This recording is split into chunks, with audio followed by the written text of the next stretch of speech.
Assalamualaikum warahmatullahi wabarakatuh. Ketemu lagi dengan saya Rikman Rudafandi.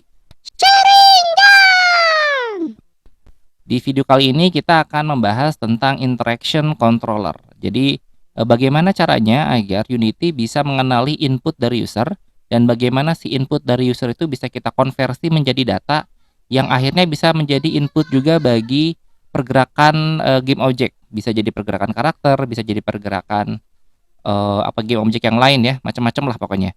Nah, langkah awal yang pertama adalah pastikan project Anda sudah mengimpor Jchil variable model, ini yang pertama. Kemudian ini dari project sebelumnya ada Activation Flow Controller dan Bootstrap View dan Canvas View. Kita akan mengimpor lagi namanya dari package yang keempat yaitu Interaction Controller. Kita akan pindah ke website Jchil, kemudian di sini ada Interaction, kita download.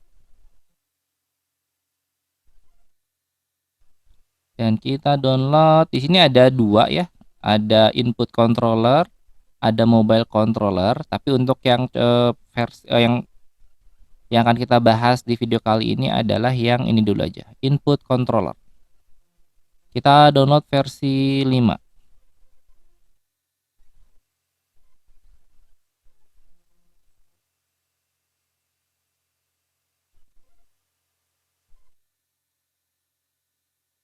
Two hours later. Oke, jika Anda sudah mendownload interaction controller dan kemudian input controller, kemudian Anda mengimport, maka harusnya akan ada satu folder baru yaitu folder keempat interaction input controller. Nah, di sini kita akan menggunakan prefabnya adalah interaction controller ya. Kita drag ini. Jadi si prefab interaction controller ini fungsinya adalah untuk menerima input dari user, baik itu input keyboard maupun input mouse, atau juga kalau di buat pembuatan game mobile itu adalah input direction pad yang di sebelah kiri bawah biasanya. Ini kita enable dulu. Oh, seperti biasa jangan lupa karena ini bukan objek visual, si kubusnya bisa kita hilangkan dengan men-uncheck si mesh renderer. Nah, di sini ada dua ya yang sudah saya batasi, sudah saya kasih tanda biar mudah gitu. Yang pertama ada input section, yang keduanya ada output section. Jadi di sini inputnya di sini ada beberapa macam, ada keyboard, mouse dan sebagainya. Kemudian untuk outputnya juga ada dua juga ya, yaitu vektor untuk posisi dan vektor untuk rotasi. Kita akan gunakan yang pertama adalah misalkan menggunakan keyboard, artinya si interaction controller ini akan mencoba mendeteksi inputan dari keyboard. Kita klik yang ini. Kemudian di bagian bawah ada tulisan atribut keyboard dan dia punya grup yang banyak. Nah, di sini kita bisa lihat sudah ada beberapa huruf yang sudah di-set. Ada W, A, S, D, kemudian ada kiri kanan atas bawah. Ada movementnya axis. Ini movement axisnya adalah XZ, ada dua ya, XZ sama XY. Kalau XZ itu berarti pergerakannya adalah yang ini sama ini. Tapi kalau yang XY ini biasanya buat game 2 dimensi karena yang gerak adalah ini sama ini. Sumbu Y sama sumbu X. Kita pakai yang XZ karena kita akan membuat pergerakan 3 dimensi. Kemudian selanjutnya selain keyboard ada juga mouse. Kita bisa centang juga mouse. Di sini sudah ada beberapa pilihan juga untuk mouse. Aksisnya mouse X dan Y. Kemudian di sini ada look key. Look key itu adalah kalau Anda bermain game first person shooter biasanya mouse-nya bisa berputar secara otomatis sekalipun Anda tidak menekan tombol. Tapi mungkin untuk keperluan demo ini ya, saya akan coba pilih yang pakai mouse kanan. Mouse klik kanan itu adalah mouse 1. Artinya kalau misalkan karakter itu baru bisa melihat sekeliling ketika Anda klik mouse kanan, kemudian mouse-nya sambil di-rotate gitu. Kemudian di sini ada cursor lock dan cursor visible. Kalau ini tidak dicentang, nanti pada saat di play nanti kursornya hilang. Ini contoh ya.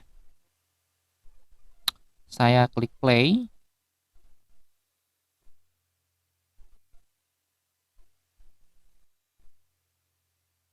Oh, ada yang masih error. Apa nih?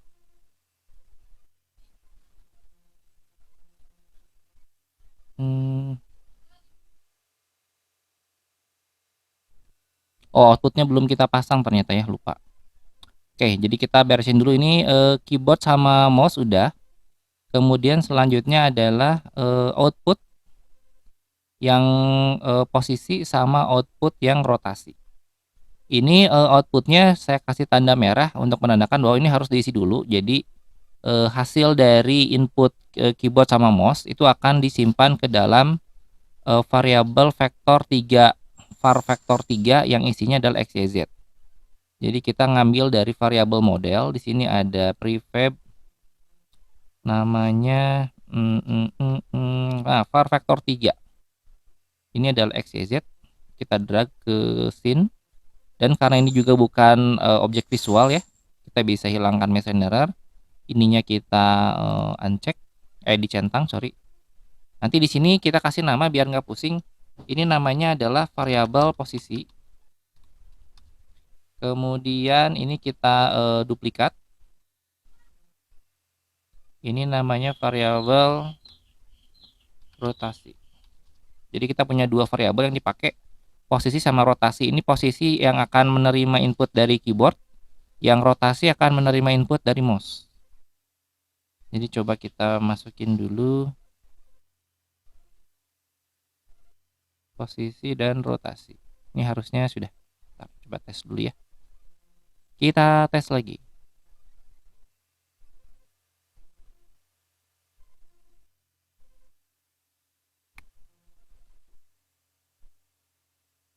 Nah, kayak gini.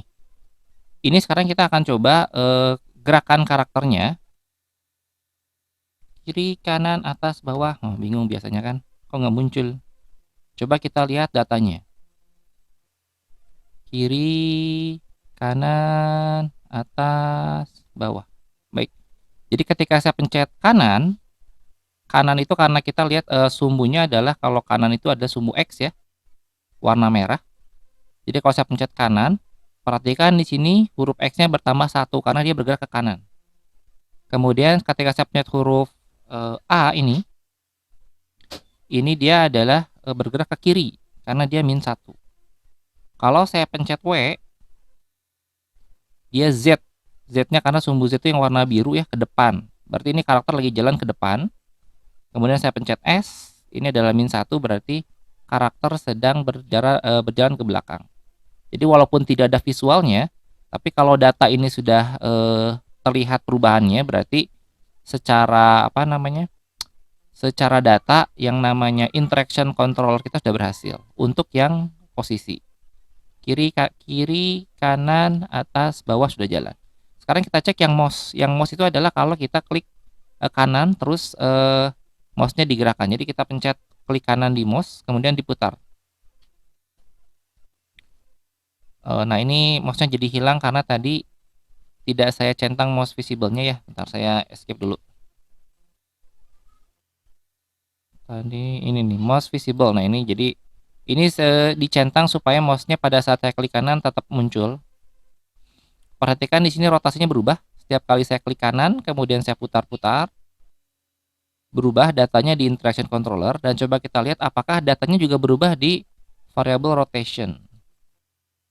Ini kita lihat, klik kanan, putar-putar. Ini artinya adalah si data sudah berubah, artinya si variable vektor 3 sudah menerima output dari interaction controller. Sampai saat ini, sampai tahap ini artinya interaction controller sudah berhasil menerima input keyboard dan mouse dan sudah siap untuk divisualisasikan. Jadi untuk bagaimana cara memvisualisasikannya, kita akan membutuhkan package yang lain. Kita akan coba download dari package yang kelima, yaitu Transformation Controller. Kita akan kembali lagi ke Jetchill.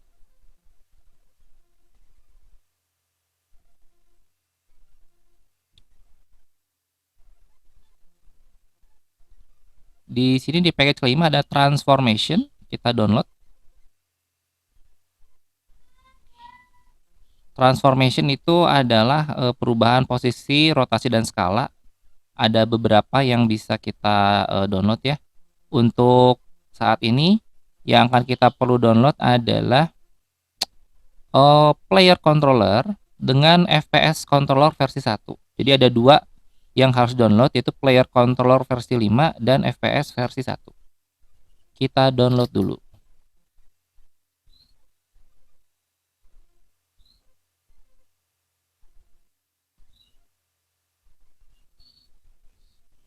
Two hours later. Oke, jika Anda sudah mendownload si player controller dan juga FPS controller, maka harusnya di folder JCL itu akan ada dua subfolder lagi ya. Pertama ada folder 5 transformation, kemudian ada player dan ada FPS controller di sini. Kita akan coba memasukkan data hasil interaction controller. Kita coba visualkan ke dalam bentuk player controller. Yang pertama kita akan butuh plan. Di sini kita butuh plan untuk menjadi levelnya. Mungkin ini saya kasih 33 supaya agak lega. Kemudian saya kasih kubus untuk jadi tiang utama ya, biar kelihatan. Oke, selanjutnya kita akan memasukkan FPS controller. Ini FPS controller itu adalah first person shooter. Jadi kita drag, dan karena ini adalah objek visual, jadi bagusnya kalau kita ingin mendrag objek visual, sebaiknya didrag langsung ke scene.